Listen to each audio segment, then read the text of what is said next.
Hi, my name is Matthew Jest. I'm just making a quick video here going over what hypnotic seals are. And I have a certificate of completion here. This just shows that I'm certified in hypnosis and that I have a level of competency in the field of hypnosis. And we'll go ahead and get started with my introduction here. Please watch my video, Hypnosis, Abuse, and Speech Inhibition. I will leave a link in the description, and I will also leave additional links in the description of other relevant videos. I've been abused with hypnosis, and my ability to speak is being inhibited with hypnosis, which is why I have to read everything when I make videos. If you notice me stuttering, speaking slowly, being unable to speak clearly, or any other difficulty speaking, I explain how this is being done to me in my video, Hypnosis, Abuse, and Speech Inhibition. Also, I will be raising my left index finger whenever the hypnosis is inhibiting my ability to speak, so that I can point out the hypnosis inhibiting my ability to speak without interrupting myself in video. So please pay attention to my body language when I raise my finger, because you're most likely going to be able to notice the hypnosis. Alright, so for clarification purposes here, hypnotic seals are very real hypnotic methods, even if the concept itself sounds mythical like a curse or a spell. In this video, we'll discuss a concept in hypnosis called a hypnotic seal, or even simply known as a seal. Hypnotic seals are post-hypnotic suggestions or hypnotic commands designed to inhibit, prevent, or interfere with hypnotic inductions and or various aspects of the process of hypnosis. Hypnotic seals are most commonly designed to prevent future hypnotic induction in general, or sometimes by specific people.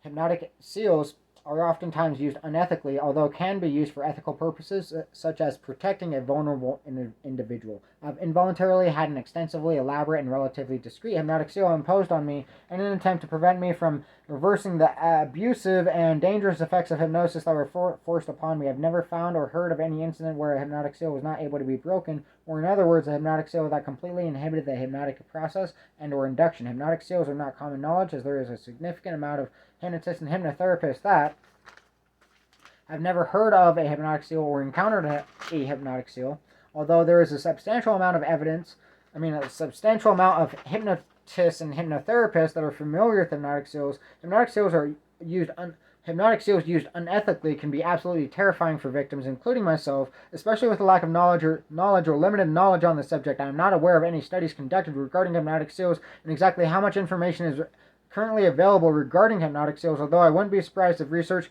and or information is very limited due to seldom occurrences of hypnotic seals and ethical implications that would be involved in research. I am not certain of the reliability and validity of the resource of information I'm referencing, although the general concepts seem to be correct and logical, and the detailed information seems accurate and reliable, based entirely off my current experience with the hypnotic seal used on me. Hypnotic seals can be cued or triggered by specific words such as hypnosis, or cued and or triggered in the context of specific situations or circumstances, such as when speaking to a hypnotist or whenever hypnosis is being induced. Some examples of the behaviors elicited using hypnotic seals to prevent hypnotic induction include opening eyes, standing up, yelling or shouting, profusely swearing, uncontrollable laughter, uncontrollable crying, aggression, nausea, vomiting, anxiety or panic attacks, sweating, intense itchiness, sensations of hot or cold, and several more. There are multiple tactics hypnotic seals utilize to prevent hypnotic induction, including interrupting the process of hypnotic induction, distracting attention during hypnotic induction, various methods of sabotaging successful hypnotic inductions, interrupting trance states, preventing the hypnotist from successfully executing a specific component that comprises hypnotic induction, and making the hypnotist feel uncomfortable or unsafe, hypnotizing the individual, especially if the hypnotist is unfamiliar with hypnotic seals. A very specific example of hypnotic seal was instructing the individual to continuously remove an article of clothing each time a hypnotist would proceed with the next step of a hypnotic induction until the hypnotist would stop.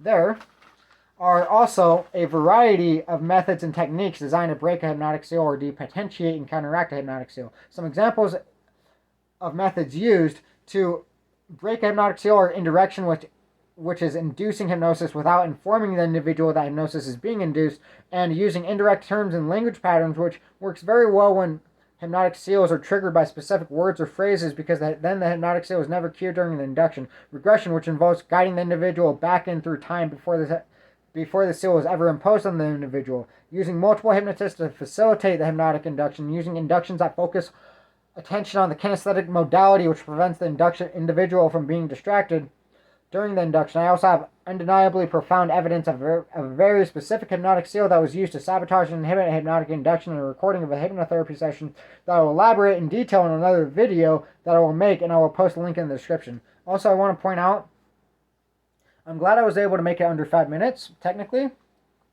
Although, you know, the hypnosis was definitely really inhibiting me, and that was something that I know that, like, I was actually cued to remember or think was that, you know, like, I needed to slow down or else I'd be able to finish the video in under 5 minutes. So anyways, thanks for watching the video. I appreciate it. I hope you have a great night.